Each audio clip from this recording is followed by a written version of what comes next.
सभा में आए हुए गांधीधाम के सभी सम्माननीय नागरिक बंधुओं, माताओं, बहनों, मैं बहुत आभारी हूं आपका कि आप यहां पर उपस्थित हैं और मुझे आपसे कुछ संवाद करने का, बात कहने का मौका मिल रहा है। आप सबसे इस बात के लिए क्षमा चाहता हूं कि मैं गुजराती भाषा में बात नहीं कर पाता। मैं गुजराती भाषा पढ़ता हूं, गुजराती भाषा में समझ पाता हूं, बोलने का अभ्यास नहीं है। उत्तर भारत का रहने वाला हूं, मेरी मातृभाषा हिंदी है, इसलिए मैं मुश्किल में गुजराती में बात नहीं कर पाता, बहुत तकलीफ होती है। हिंदी बोलना मेरे लिए थोड़ा ज्यादा आसान है। मैं आपसे हिंदी में बात करूंगा, मेरी हिंदी आपको बराबर समझ में आएगी, बहुत आसान और सरल हिंदी बोलूंगा। हम लोग पिछले कई वर्षों से एक आजादी बचाओ आंदोलन के काम में लगे हैं। आजादी मिलने के 55 वर्षों के बाद आजादी बचाने की जरूरत क्या है, बहुत लोगों के मन में ये प्रश्न आता है और मुझे बार बार कहते हैं कि राजीव भाई आजादी मिल गई है, अब आप किस आजादी को बचाना चाहते हैं। ये जो हमें आजादी मिली है, ये वो आजादी नहीं है जिसकी कल्पना हमारे शहीदों ने की थी।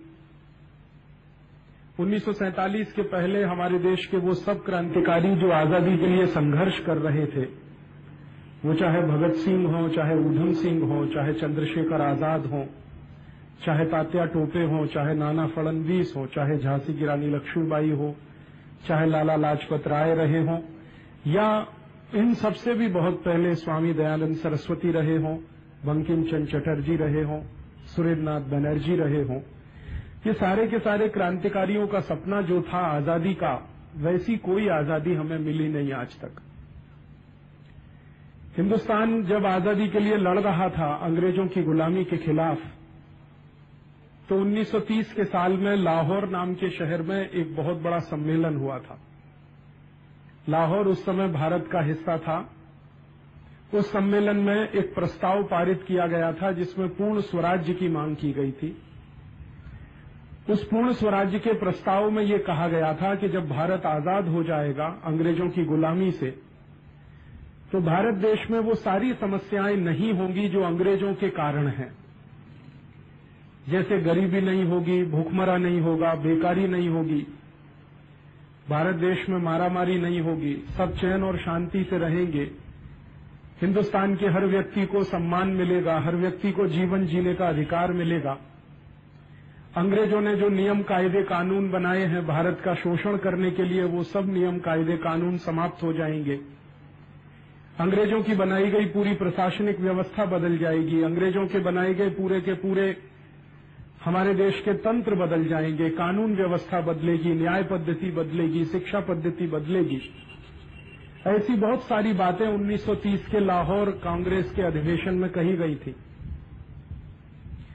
आप जानते हैं कि लाहौर के कांग्रेस अधिवेशन से थोड़ा दिन पहले भगत सिंह ने जेल में रहते हुए अपने कुछ मित्रों के नाम एक संदेश भेजा था, उसकी फांसी से लगभग एक सप्ताह पूर्व। और भगत सिंह का जो संदेश उसके मित्रों के नाम गया, उसमें भी उसने यही लिखा कि मैं मानता हूं कि देश की आजादी के लिए शहीद होने वाला हर क्रांतिकारी एक सपना लेके मर रहा है, और वो सपना ये है कि एक दिन भारत आजाद होगा अंग्रेजों की गुलामी से, और अंग्रेजों के कारण हमारे देश को जितनी दुख और यातनाएं मिली हैं, वो सारे दुख और यातनाओं से भारत को मुक्ति मिल जाएगी, आजादी आएगी। इसी तरह की बात 1941 में सुभाष चंद्र बोस ने कही थी, जब वो आजाद हिंद फौज की भर्ती कर रहे थे और हिंदुस्तान के लोगों के लिए और हिंदुस्तान से बाहर रहने वाले हिंदुस्तानियों के लिए एक प्रेरणा स्रोत का काम कर रहे थे। तब उन्होंने भी 1941 के अपने एक भाषण में, जो उन्होंने रंगून से दिया था, ये कहा कि भारत जब आजाद होगा तो भारत में अंग्रेजियत चला जाएगा, अंग्रेजियत चली जाएगी, और भारत में भारतीयता के आधार पर एक ऐसा तंत्र बनेगा जिसमें हर व्यक्ति को सम्मानजनक जीवन बिताने का, हर व्यक्ति को अपने धर्म की आजादी रखने का, हर व्यक्ति को व्यवसाय की आजादी का, हर व्यक्ति को अपने आप को आगे बढ़ाने का मौका मिलेगा। गरीबी, भूखमरी, बेकारी से सारा देश मुक्त हो जाएगा। ऐसी ही कल्पना सुभाष चंद्र बोस की भी थी। महात्मा गांधी ने भी यही कहा था अब हमारे देश के सभी क्रांतिकारियों के मुंह से अगर आप देखें तो ऐसी ही बातें निकली कि आजादी मिलने के बाद का भारत जो होगा वो एक ऐसा भारत होगा जिसकी कल्पना उन सबके मन में लगभग एक जैसी थी, भले वो हिंसा के रास्ते से आजादी लाने की कोशिश कर रहे थे या अहिंसा के रास्ते से आजादी लाने की कोशिश कर रहे थे। आप जानते हैं हमारे देश में क्रांतिकारियों के दो समूह थे। क्रांतिकारियों का एक समूह था जो हिंसा को बहुत बड़ा हथियार मानता था और क्रांतिकारियों का एक समूह था जो अहिंसा को बहुत बड़ा हथियार मानता था। लेकिन दोनों ही क्रांतिकारी, वो अहिंसा को मानने वाले हों या हिंसा को मानने वाले हों, सपना दोनों का एक ही था, आजादी के बाद का भारत कैसा होगा। अब आप देखें कि जिन क्रांतिकारियों ने भारत की आजादी के लिए बलिदान दिया उनमें से हम कुछ नाम जानते हैं, भगत सिंह, उधम सिंह, चंद्रशेखर आजाद, खुदीराम बोस, तात्या टोपे। लेकिन ये जो थोड़े से नाम हम जानते हैं ये इतने ही नहीं थे। भारत देश में जो दस्तावेज उपलब्ध हैं आजादी के समय के, वो सारे के सारे दस्तावेज ये बताते हैं कि आजादी की लड़ाई में 1857 से लेकर 1947 के बीच में 6,40,000 क्रांतिकारियों ने शहादत दी है। 6,40,000 क्रांतिकारी हमारे देश के फांसी के फंदे पर झूले, अंग्रेजों की गोली खाकर मरे, अंग्रेजों की काले पानी की सजा के दौरान मरे या अंग्रेजों की विभिन्न यातनाओं के दौरान मरे। कोई एक दो क्रांतिकारी के बलिदान का इतिहास नहीं है भारत का। दुनिया में बहुत कम देश हैं जो भारत जैसे हैं जिनकी आजादी के इतिहास में लाखों क्रांतिकारियों का बलिदान हो। एक देश जो हमसे बहुत बाद में आजाद हुआ और लंबे समय तक अंग्रेजों का गुलाम रहा, उसका नाम है दक्षिण अफ्रीका। दक्षिणी अफ्रीका के आजादी का इतिहास अभी थोड़े दिन पहले मैं पढ़ रहा था। नेल्सन मंडेला वहां के बहुत बड़े इतिहास पुरुष हैं जो आज भी जीवित हैं। नेल्सन मंडेला से पहले 400-450 साल पहले दक्षिणी अफ्रीका की आजादी का संग्राम शुरू हुआ और 450 साल के आजादी के संग्राम में लगभग 2.5 से 3 लाख अफ्रीकी लोगों का बलिदान हुआ है। अब 450 साल की गुलामी में 2.5 से 3 लाख लोगों का बलिदान दक्षिणी अफ्रीका में हुआ और लगभग 250 साल की गुलामी में हिंदुस्तान में 6,40,000 क्रांतिकारियों का बलिदान हुआ। तो भारत जैसे देश दुनिया में कम मिलेंगे जहां पर इतने सारे क्रांतिकारियों ने एक साथ बलिदान किया हो। और जिन क्रांतिकारियों ने भारत के लिए बलिदान किया वो अलग अलग मान्यताओं के थे, अलग अलग संप्रदाय के थे। सभी के सभी क्रांतिकारी एक ही मान्यता के नहीं थे, एक ही संप्रदाय के भी नहीं थे। ये देखने की एक विशेष बात है कि अलग अलग संप्रदाय के होते हुए, अलग अलग मान्यताओं के होते हुए भी क्रांतिकारियों ने भारत की आजादी के लिए मन में वही जज्बा था जो दूसरे किसी के मन में होता है और उन सबका एक ही सपना था कि ऐसा भारत होगा, महान भारत होगा, सोने की चिड़िया भारत होगा, वगैरह वगैरह। लेकिन आज आजादी के 55 साल पूरे हुए हैं, 56वां साल शुरू हो चुका है। हम देखें तो भारत की तस्वीर क्या है। भारत सरकार के आंकड़ों के अनुसार, जिसमें मैं मेरी तरफ से नहीं कुछ जोड़ना चाहता, भारत सरकार खुद कहती है कि आजादी के 55 साल के बाद हमने जो विकास किया है वो कहां तक पहुंचा है। हमारा विकास यहां तक पहुंचा है कि 105 करोड़ की हमारी कुल जनसंख्या है, लोक संख्या है या हमारी कुल बस्ती है और इस 105 करोड़ की बस्ती में लगभग 44 करोड़ लोग ऐसे हैं जिनको 2 समय खाने के लिए रोटी नहीं मिल सकती। इन 44 करोड़ लोगों की गरीबी का अंदाजा अगर आप लगाना चाहें तो सरकार के आंकड़ों के अनुसार एक दिवस में जिनको खर्च करने के लिए 5 रुपया भी नहीं मिलता, ऐसे लोगों की संख्या भारत देश में लगभग 15 करोड़ है। एक दिवस में जिनको खर्च करने के लिए 1 रुपया भी नहीं मिलता, उनकी संख्या लगभग 10 करोड़ है और एक दिवस में जिनको खर्च करने के लिए 50 पैसा भी उपलब्ध नहीं है, उनकी संख्या इस भारत में इस समय 5 करोड़ है। इतनी भयंकर गरीबी में हमारे देश के लोग रहते हैं। 44 करोड़ लोग तो गरीबी की रेखा के नीचे हैं, अत्यंत गरीबी में हैं और 44 करोड़ से थोड़ा ऊपर और 70 करोड़ के आसपास लोग ऐसे हैं जो कुछ समय के लिए ठीक ठाक भोजन कर पाते हैं, लेकिन उनके जीवन में निश्चितता कुछ भी नहीं है। आज भोजन किया कल मिलेगा कि नहीं, कल किया तो परसों मिलेगा कि नहीं, परसों किया तो 8 दिन बाद मिलेगा कि नहीं, 1 महीने लगातार भोजन मिल गया तो अगले महीने मिलेगा कि नहीं। उनके साथ जीवन में इसी तरह की तलवार लटकती रहती है। आजादी के बाद हमारे देश में बहुत प्रगति हुई है और उसके एक दूसरे मानक के रूप में मैं आपसे जो कहना चाहता हूं वो ये कि भारत देश में इस समय लगभग 20 करोड़ लोग हैं जिनको करने के लिए काम चाहिए, लेकिन उनके दोनों हाथ बेकार हैं, कुछ भी उनके पास रोजगारी नहीं। ये 20 करोड़ लोग जिनको काम चाहिए हाथों में करने के लिए, उनकी उम्र 18 बरस से लेकर और 60 बरस के बीच की है। आप जानते हैं कि 18 बरस का जवान लड़का या लड़की काम करने के लायक माना जाता है और 60 बरस में आदमी हिंदुस्तान में रिटायर माना जाता है सरकारी आंकड़ों के अनुसार। तो 18 बरस से 60 बरस के बीच में 20 करोड़ लोग ऐसे हैं जिनको कुछ भी काम नहीं है, लेकिन उनको काम की बेहद दरकार है, बेहद जरूरत है।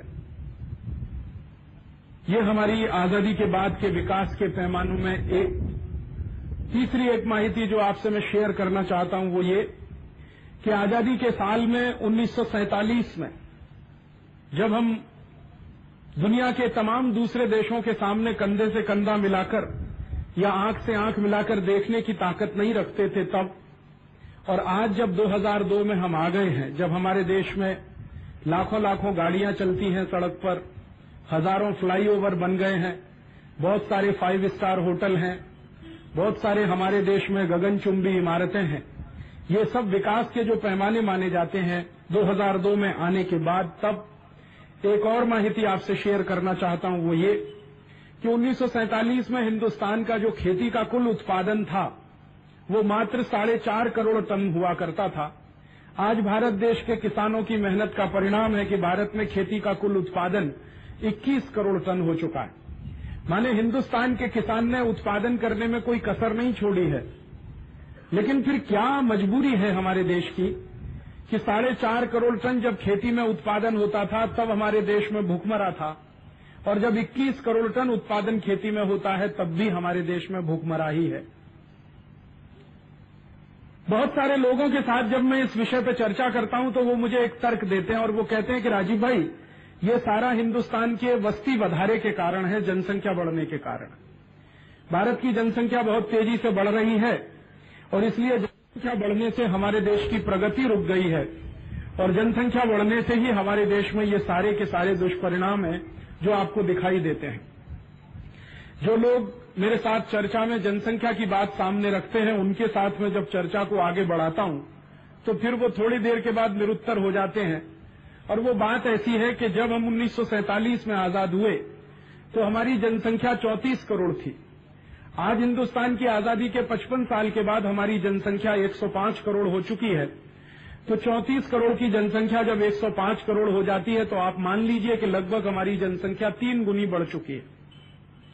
जनसंख्या हमारी 3 गुनी बढ़ी है और खेती का उत्पादन पिछले 55 वर्षों में लगभग 5 गुना बढ़ गया है। 4.5 करोड़ टन अनाज पैदा होता था 1947 में, अब 2002 में हमारे देश में 21 करोड़ टन अनाज पैदा होता है। तो 4.5 करोड़ टन वाला अनाज जब 21 करोड़ टन पहुंचा तो लगभग हमारा अनाज का उत्पादन 5 गुना बढ़ा है, जनसंख्या मात्र 3 गुनी बढ़ी है। तो अनाज का उत्पादन जनसंख्या से ज्यादा बढ़ा है, फिर हमारे देश में लोग भूख से क्यों मरते हैं? अगर अनाज का उत्पादन हमारे देश में 3 गुना बढ़ा होता और जनसंख्या 5 गुनी बढ़ गई होती तो मैं जरूर मान लेता कि हिंदुस्तान में भूखमरी से मरना चाहिए किसी को। लेकिन यहां तो उल्टा हुआ है, जनसंख्या बहुत कम बढ़ी है, अनाज का उत्पादन उससे कई गुना ज्यादा बढ़ गया है, फिर भी लोग भूख से मरते हैं। और जो लोग भूख से मरते हैं उनकी खबरें आप अखबार में पढ़ते हैं, टेलीविजन पे समाचार भी सुनते हैं। मैं संपूर्ण भारत देश में घूमता रहता हूं। अभी थोड़े समय पहले मैं छत्तीसगढ़ में घूम रहा था तो रायपुर के पास एक छोटे से गांव में जाने का मौका मिला। तो वहां मैंने देखा कि 12 लोग मर गए थे भूख से। और वो कैसे मर गए थे? उनको कई दिनों से खाने को कुछ नहीं मिला था। गांव में एक भैंस मर गई थी, वो सभी भूखे लोगों ने मरी हुई भैंस का मांस खा लिया था और वो सब मर गए। हिंदुस्तान की संसद में आए दिन इन प्रश्नों पर चर्चा होती है, बहस होती है, और बहस और चर्चा में एक पक्ष ये कहता है कि वो कुपोषण से मरे और दूसरा पक्ष ये कहता है कि वो गरीबी से मरे। अब दोनों ही तो एक सिक्के के दो हिस्से हैं। अगर गरीबी है तो कुपोषण भी होगा, और अगर कुपोषण है तो गरीबी होना बहुत स्वाभाविक है। लेकिन ये बहस होती रहती है, और ये अंतहीन बहस हमारी संसद में 55 साल से चालू है। तो मेरे समझ में नहीं आता कि जब देश में अन्न का उत्पादन जनसंख्या से ज्यादा बढ़ रहा हो, तभी भी देश में भूखमरी से मरने वाले लोग हों।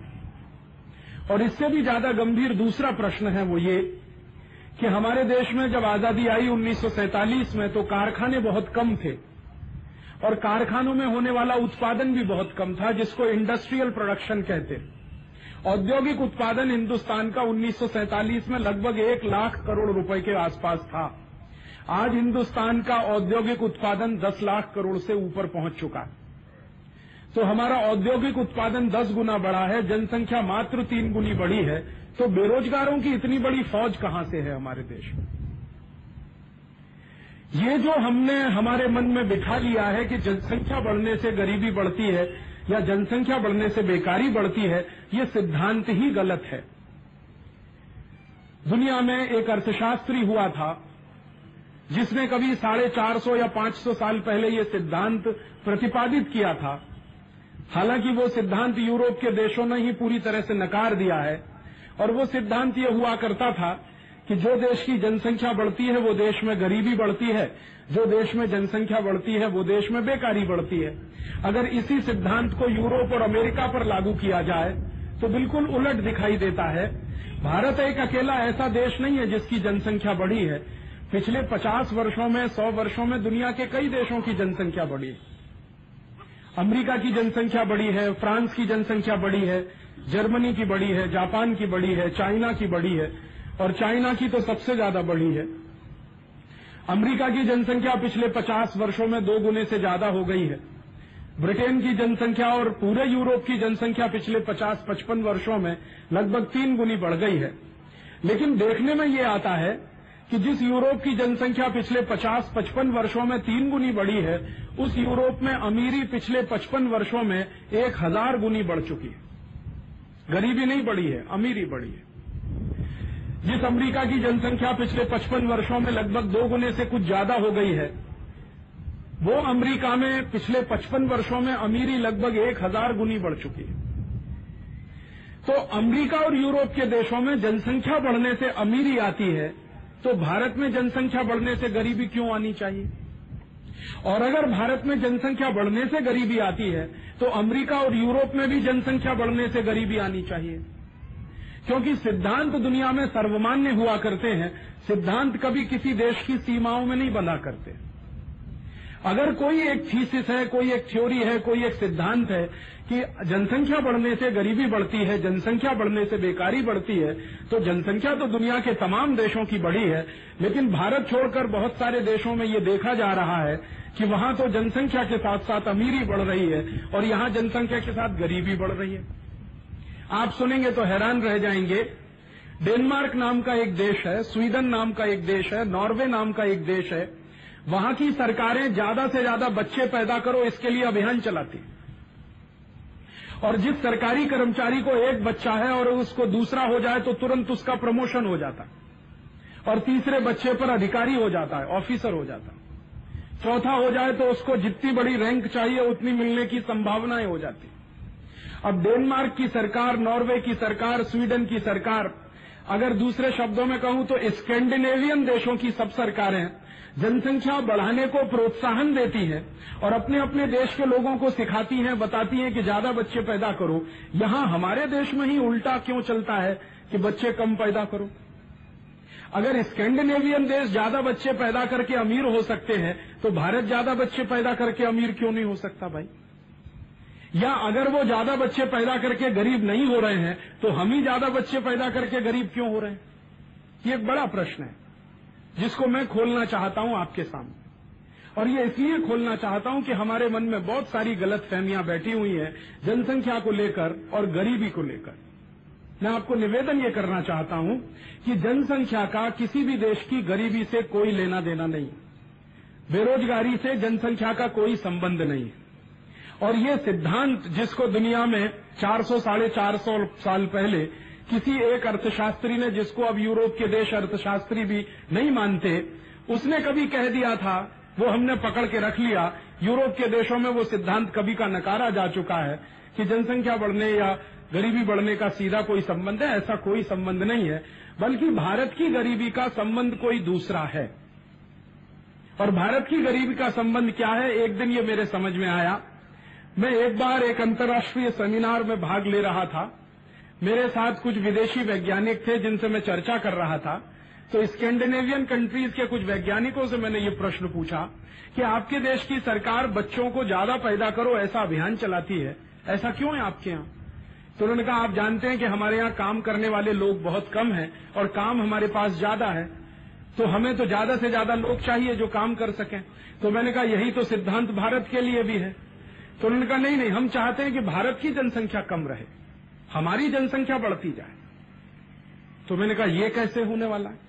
भारत की जनसंख्या कम रहे और तुम्हारी संख्या बढ़ती जाए, माने गोरे लोगों की संख्या बढ़ती जाए और हम सांवले लोगों की संख्या कम होती जाए, ताकि एक बार फिर तुम हमारे ऊपर कब्जा करने में सफल हो जाओ। तो उन्होंने कहा, नहीं नहीं राजीव भाई, बात कोई दूसरी है। तो मैंने पूछा, क्या बात है, जरा बताओ तो सही। तब एक वैज्ञानिक ने बहुत छोटे छोटे दबे दबे शब्दों में मुझे जो कहा वो मैं आपसे शेयर करता हूं। उसने कहा कि देखिए, बात तो सच्ची ये है कि हम यूरोपियन देशों के पास संसाधन नहीं है, जिसको आप नेचुरल रिसोर्सेज कहते हैं, प्राकृतिक संसाधन कहते हैं, ईश्वर प्रदत्त संसाधन कहते हैं, वो हमारे पास नहीं है। हमको भगवान ने संसाधन नहीं दिए हैं, और ये बिल्कुल सच बात है।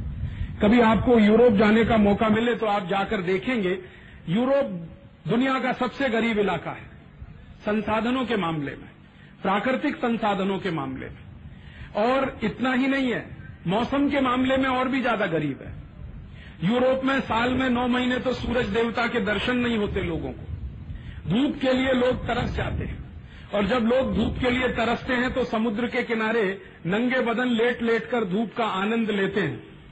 भारत में आते हैं, अफ्रीका में जाते हैं, लैटिन अमेरिका में जाते हैं, जहां भी दरिया का किनारा मिल गया वहां यूरोप वाले जाते हैं और सारे कपड़े खोलकर समुद्र के किनारे पड़े रहते हैं। उनको धूप चाहिए, वो उनके अपने देश में उपलब्ध नहीं है, इसके लिए वो दूसरे देश में भागते फिरते हैं। भगवान ने यूरोप को धूप नहीं दिया है, बरसात बहुत अच्छी नहीं होती है। आज बारिश हो रही है, अभी हो सकता है कड़क कर धूप निकल आए, फिर हो सकता है रात को बर्फ गिर जाए। इतना अनिश्चित मौसम है।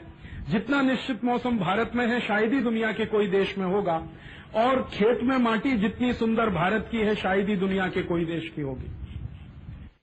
बड़ी बात है, यहां तो साल में 3 से 4 फसलें बड़े आराम से हुआ करती, और कई देश तो ऐसे हैं जहां साल में 6 महीने खेतों में बर्फ ही बिछी रहती है, तो कुछ होने की संभावना नहीं होती है। जीवन बहुत मुश्किल है वहां का। तो वहां के एक वैज्ञानिक ने मुझे जो कहा वो मैं कहता हूं।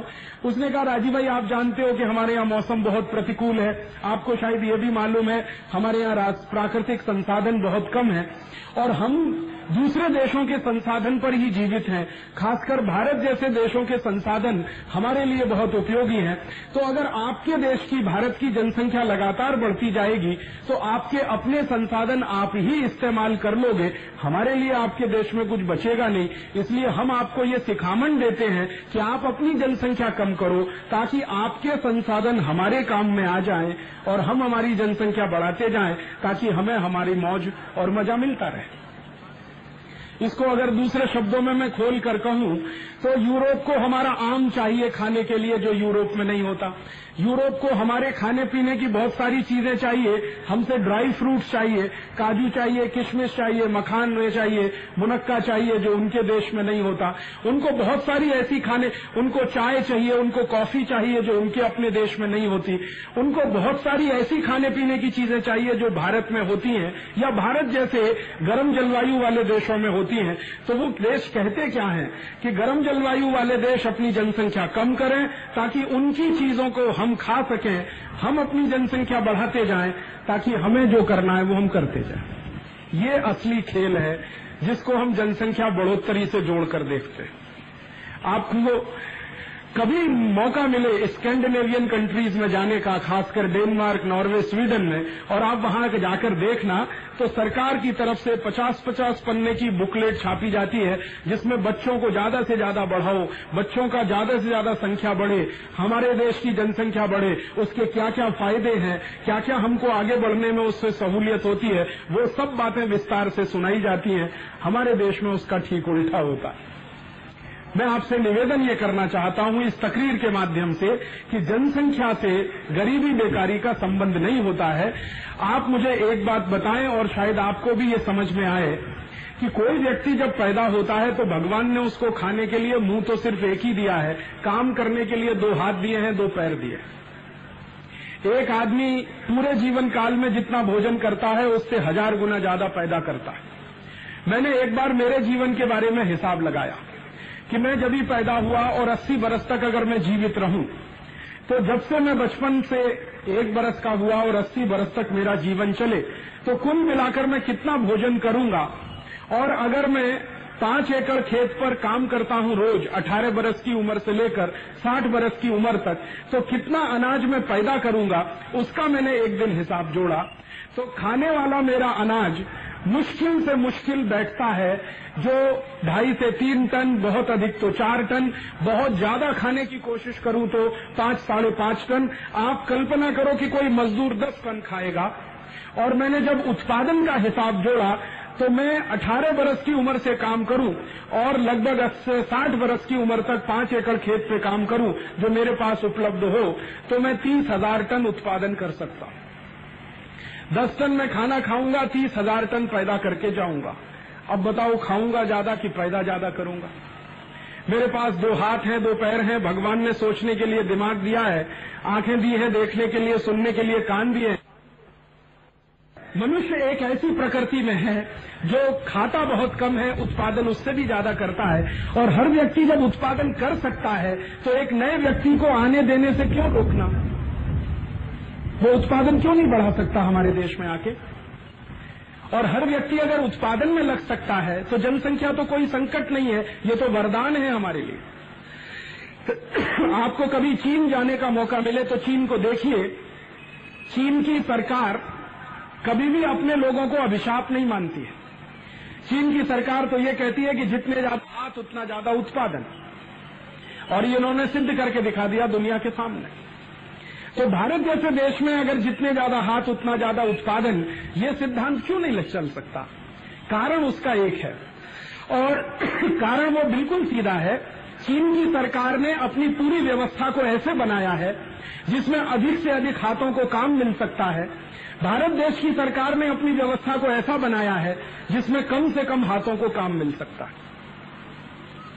बस इतना ही फर्क है। हमारे देश की पूरी व्यवस्था, वो चाहे आर्थिक हो, चाहे पूरी की पूरी कृषि व्यवस्था हो, ये आज ऐसे ढांचे में ढाली जा रही है जिसमें कम से कम हाथों को काम मिले। और चीन की पूरी अर्थव्यवस्था ऐसे ढांचे में ढाली जा रही है जिसमें अधिक से अधिक लोगों को काम मिले। हम हिंदुस्तानी लोग मास प्रोडक्शन के चक्कर में फंस गए हैं और चाइना के लोग प्रोडक्शन बाई मासेस के चक्कर में फंसे हुए हैं। ज्यादा लोगों द्वारा ज्यादा उत्पादन, हिंदुस्तान में कम लोगों द्वारा ज्यादा उत्पादन। तो हम क्योंकि कम लोगों से ज्यादा उत्पादन लेना चाहते हैं, इसलिए हिंदुस्तान में ऑटोमाइजेशन की बात है, कंप्यूटराइजेशन की बात है, सेंट्रलाइजेशन की बात है। और चीन में इसका ठीक उलट है, ज्यादा लोगों द्वारा ज्यादा उत्पादन, तो उनके यहाँ डिसेंट्रलाइजेशन की बात है, लेबर इंटेंसिव टेक्नोलॉजी की बात है। हिंदुस्तान में उसका ठीक उल्टा है, कैपिटल इंटेंसिव टेक्नोलॉजी की बात है। हमारी व्यवस्था गड़बड़ है, लोग गड़बड़ नहीं है। जनसंख्या हमारी बढ़ गई है तो इसमें लोगों का कसूर नहीं है, हमारी व्यवस्था निकम्मी और नकारा है जो बढ़े हुए लोगों को काम नहीं दे पाती, और फिर हम उनको गालियां देते हैं कि ज्यादा लोग पैदा हो गए इस देश में। अगर आप हर हाथ को काम देने की एक व्यवस्था बनाकर इस देश में लगाएं तो हिंदुस्तान का कोई भी आदमी आपको बेकार बैठा नजर ना आए, और एक समय ऐसा आए कि हर आदमी की आपको जरूरत लग जाए कोई ना कोई काम के लिए। और आप जानते हैं कि दुनिया के सब काम हाथों से ही हुआ करते हैं। कंप्यूटर भी हाथों से ही चला करता है। कंप्यूटर को कंप्यूटर नहीं चला सकता कभी भी। कंप्यूटर चलाने के लिए भी किसी का दिमाग लगता है और किसी के हाथ लगते हैं। और आप जो दिमाग और हाथ ईश्वर ने आपको दिया है उसी को अभिशाप मानकर बैठे रहें तो ये तो आपके लिए दुर्भाग्य की बात है, किसी दूसरे के लिए नहीं है। ये हमारी समझ का फेर है, हमारी बुद्धि का फेर है। और ये समझ का फेर और बुद्धि का फेर हुआ कैसे है? ये परदेशों से आने वाला जो विचार है, जिसने हमको उड़ा दिया है एक हवा में, हम हमारी जमीन पर नहीं है, परदेशी विचार की जमीन पर हैं। अमेरिका से किसी ने कह दिया कि भारत को जनसंख्या कम करनी चाहिए, यूरोप में से किसी ने कह दिया भारत को जनसंख्या कम करनी चाहिए, तो हम जनसंख्या कम करने में लग जाते हैं। हम अपनी अकल से, अपने दिमाग से, अपने देश की परिस्थितियों के हिसाब से कभी सोचकर नहीं देखते हैं कि ये हमारे लिए ठीक है क्या जो वहां से कहा जा रहा है, और हम उसको स्वीकार कर रहे हैं। हिंदुस्तान में कुछ हुआ ऐसा ही है। आजादी के 55 वर्षों के बाद जो व्यवस्था बनाई गई है, इस व्यवस्था में ज्यादा से ज्यादा लोगों को बेकारी मिल सकती है, रोजगार नहीं मिल सकता। हिंदुस्तान की व्यवस्था इस तरह की बनाई गई है जिसमें ज्यादा से ज्यादा लोगों को गरीबी मिल सकती है, अमीरी नहीं मिल सकती। और अगर अमीरी मिलेगी तो थोड़े बहुत लोगों को, जो शायद 1% भी नहीं है पूरे हिंदुस्तान की आबादी के। हो सकता है हिंदुस्तान में 1 करोड़ लोग बहुत अमीर हों, लेकिन 99 करोड़ लोगों को आप हमेशा जीवन में संघर्ष करते हुए ही पाएंगे। व्यवस्था हमारी ऐसी है, और ये व्यवस्था जो हमारी ऐसी है, जो हमको गरीबी ही देती है, बेकारी ही देती है, भूखमरा ही देती है, ये व्यवस्था दुर्भाग्य से अंग्रेजों की बनाई हुई है, जिसको 1947 में तोड़ देना चाहिए था, उसको हम तोड़ नहीं पाए, और वही व्यवस्था हमारी चलती चली आई है। अब उस व्यवस्था के विरोधाभास हमको दिखाई देते हैं, लेकिन उस व्यवस्था को ठीक करने का रास्ता नहीं दिखाई देता। इसलिए हम हमारी जनसंख्या को कोसते रहते हैं, अपने लोगों को कोसते रहते हैं। व्यवस्था की गलती, व्यवस्था की खामी हमको दिखाई देना बंद हो चुकी है। मुश्किल हमारी व्यवस्था में है। एक छोटा सा उदाहरण देता हूं, आपको मेरी बात और अच्छे से समझ में आएगी। एक बहुत छोटा सा देश है दुनिया में, उसका नाम है स्विट्जरलैंड। 1947 के साल में स्विट्जरलैंड की पूरी जनसंख्या मात्र 3 से 3.5 लाख के आसपास थी। आज स्विट्जरलैंड की कुल जनसंख्या अगर उसके छोटे मोटे सब सबर्ब जोड़ दिए जाए तो 1 करोड़ से थोड़ा कुछ कम है, 9 लाख के आसपास है। तो 3 से 3.5 लाख की जनसंख्या अब 9 लाख हुई है 55 वर्षों में। तो स्विट्जरलैंड गरीब हो जाना चाहिए था अगर जनसंख्या का सिद्धांत लागू करें तो, क्योंकि 3.5 लाख की बस्ती अगर 9 लाख हो गई तो बस्ती वधारा लगभग 30 गुना हो गया, तो 30 गुनी गरीबी आनी चाहिए स्विट्जरलैंड में। आप सुनकर हैरान हो जाएंगे, स्विट्जरलैंड में पिछले 55 वर्षों में 10,000 गुनी अमीरी आई है, गरीबी नहीं आई है। 10,000 गुनी अमीरी आई है स्विट्जरलैंड पिछले 55 वर्षों में। स्विट्जरलैंड के गरीब से गरीब आदमी की जो सालाना इनकम है, वो हिंदुस्तान के अमीर से अमीर आदमी की सालाना इनकम को टक्कर देने के लिए काफी है। तो हमारा देश बस्ती बढ़ने से गरीब होता है, स्विट्जरलैंड की बस्ती बढ़ती है तो और ज्यादा अमीर होता है। ये चक्कर क्या है? चक्कर ये सीधा सीधा है, स्विट्जरलैंड दुनिया का एक ऐसा देश है जहां लक्ष्मी आती है, और हिंदुस्तान दुनिया का एक ऐसा देश है जहां से लक्ष्मी जाती है। यहां से लक्ष्मी जा रही है, स्विट्जरलैंड में लक्ष्मी आ रही है। जहां लक्ष्मी आती है, संपत्ति आती है, धन आता है, वहां अमीरी आती है, और जहां से लक्ष्मी चली जाती है वहां संपत्ति चली जाती है, धन चला जाता है, गरीबी आ जाती है। सीधा सा खेल है। एक बार मैं शंकर और पार्वती का किस्सा पढ़ रहा था। गणेश पुराण में शंकर जी पार्वती आपस में बात कर रहे हैं, तो पार्वती जी शंकर जी को पूछ रही हैं ये लक्ष्मी का क्या संबंध है किसी एक व्यक्ति से। तो शंकर जी समझा रहे हैं कि देखो पार्वती, जिसके पास लक्ष्मी है वो अमीर है, और जिसके पास से चली गई है वो गरीब है। सीधा सा है। तो लक्ष्मी हमारे पास से चली गई है इसलिए हम गरीब है, और स्विट्जरलैंड में पहुंच गई है इसलिए वो अमीर है। अब मुश्किल बात है जो कहनी है मुझे वो ये कि लक्ष्मी जो भारत से जा रही है और स्विट्जरलैंड में पहुंच रही है वो एक ही है, अलग अलग नहीं है।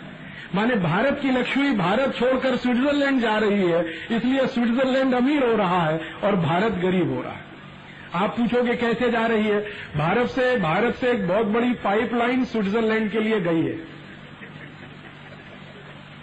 एक बहुत बड़ी पाइपलाइन है, और उसमें इतना डॉलर बहता है, इतना रुपया बहता है, आपकी कल्पना के बाहर। ये जो पाइपलाइन भारत से स्विट्जरलैंड गई है, इसमें तेल नहीं जाता, पानी नहीं जाता, दूध नहीं जाता, इसमें रुपया बह के जाता है।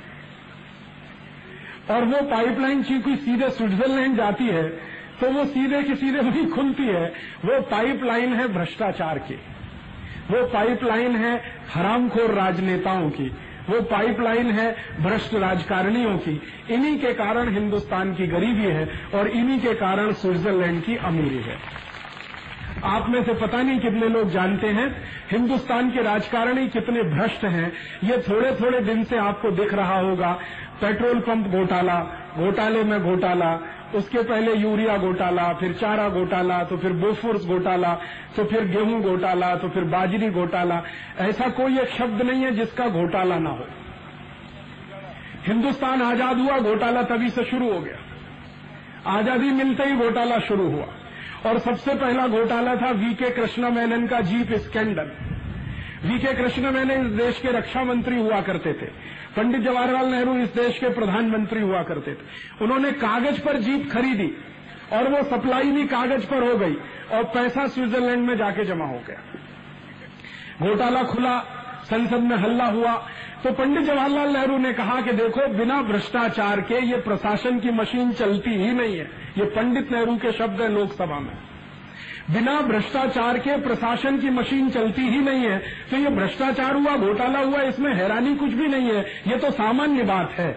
इसका अर्थ क्या है? आजादी होते ही घोटाले का घुल लग गया इस देश को। और ये जो कह दिया पंडित जवाहरलाल नेहरू ने संसद के अंदर, इससे लोगों को और मौका मिला। तो जो कम भ्रष्टाचारी थे वो और हो गए और अधिक हो गए और फिर उससे अधिक हो गए। और अब भ्रष्टाचार का, पहले कहा करते थे हमारे देश में कि गंगोत्री है, अब भ्रष्टाचार का महासागर है। गंगोत्री तो कहीं खो गई है, अब तो महासागर ही महासागर है। ये भ्रष्टाचार हिंदुस्तान की गरीबी के सबसे बड़े कारणों में एक है। जनसंख्या हमारी गरीबी का कारण नहीं है और भ्रष्टाचार हमारी गरीबी के सबसे बड़े कारणों में एक कैसे है? आजादी मिली 15 अगस्त 1947 को और आज मैं आपसे बात कर रहा हूं तो 17 अगस्त सन 2002 है। इतने के बीच में हिंदुस्तान के राजकारणियों ने, हिंदुस्तान के सरकारी अधिकारियों ने और हिंदुस्तान के सरकारी अधिकारियों के साथ काम करने वाले दलालों ने हिंदुस्तान में भ्रष्टाचार कर करके, घूस ले लेके, रिश्वत ले लेके इतना पैसा बनाया है, इतना पैसा बनाया है कि वो सारा पैसा अगर इकट्ठा करके आपको मैं दे दूं तो आप गुजरात के 18,000 गांव में एक एक गांव की सड़क सोने से बना सकते हो। आप जानते हो कितना पैसा बनाया है? भारत देश की एक बहुत बड़ी संस्था है जिसका नाम है एनफोर्समेंट डायरेक्टरेट, प्रवर्तन निदेशालय। उस संस्था के आंकड़ों के अनुसार हिंदुस्तान के भ्रष्ट राजकारणियों का, हिंदुस्तान के भ्रष्ट अधिकारियों का स्विट्जरलैंड की बैंकों में, जहां सबसे महत्व की बात ये कि काला धन ही जमा किया जाता है, ऐसी स्विट्जरलैंड की बैंकों में, जिनको शॉर्ट फॉर्म में स्विस बैंकें कहा जाता है, हालांकि उनके अलग अलग नाम हैं, जैसे बैंक ऑफ जिनीवा है, बैंक ऑफ स्विट्जरलैंड है, ऐसी अलग अलग 20 बैंकें हैं। जैसे भारत में स्टेट बैंक है, वैसे वहां पर बैंक ऑफ जिनीवा है, बैंक ऑफ ज्यूरिक है, स्विस बैंक है। ऐसी तमाम स्विस बैंकों में सिर्फ काला धन जमा होता है। तो भारत के नेताओं ने भ्रष्टाचार कर करके जो काला धन जमा किया है वो स्विट्जरलैंड की बैंकों में इस समय जो रखा हुआ है उसका आंकड़ा अभी लगाया है, अनुमान अभी लगाया गया है, तो वो लगभग 1000 अरब डॉलर है।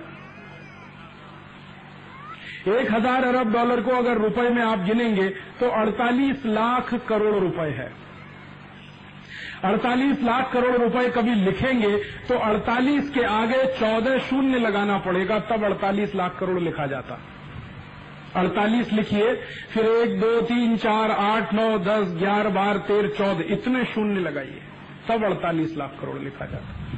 48 लाख करोड़ रुपया इतना होता है कि हिंदुस्तान में 6 लाख गांव हैं, हर एक गांव को 8-8 करोड़ रुपया दे दो, इतना होता है।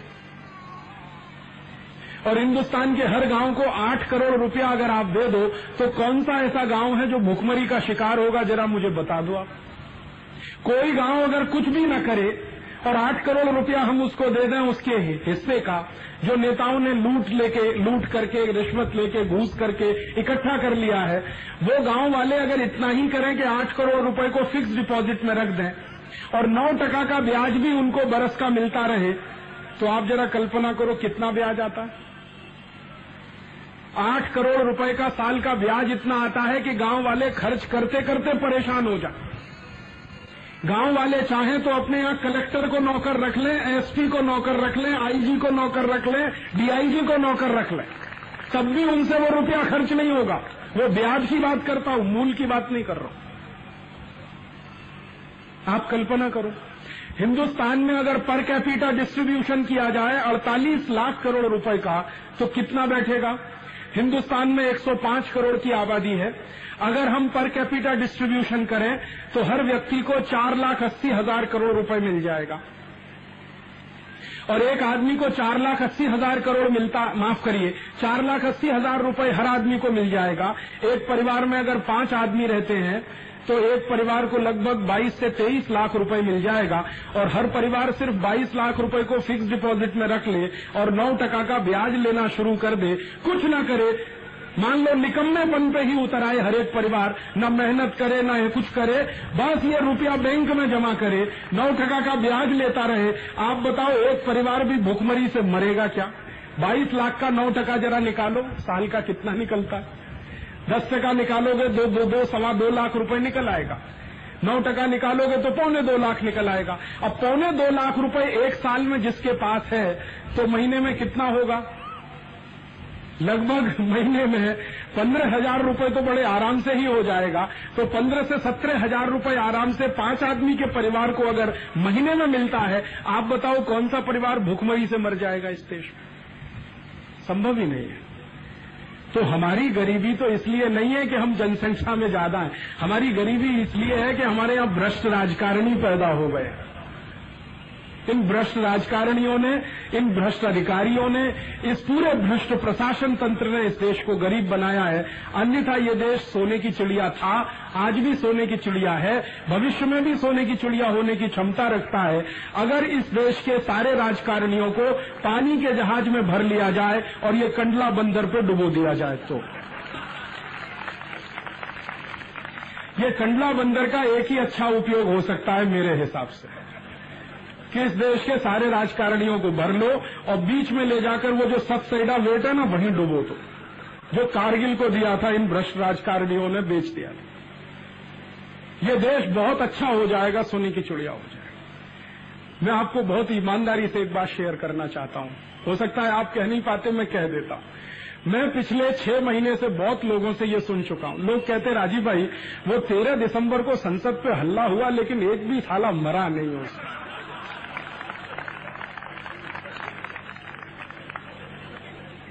6 महीने में कम से कम मुझे ये बात 1000 लोगों ने कही कि हमला तो हुआ 13 दिसंबर को लेकिन साला एक भी हरामखोर मरा नहीं। ये दोनों ही शब्द, साला और हरामखोर, एक भी मर जाता तो दिल को तसल्ली हो जाती, आत्मा को तसल्ली हो जाती। एक गांव में तो मुझे यहां तक कह दिया एक खेड़ूत ने, मैं अभी की घटना बताता हूं। मैं एक छोटे से गांव में गया, पोरबंदर के नजदीक एक गांव में गया था।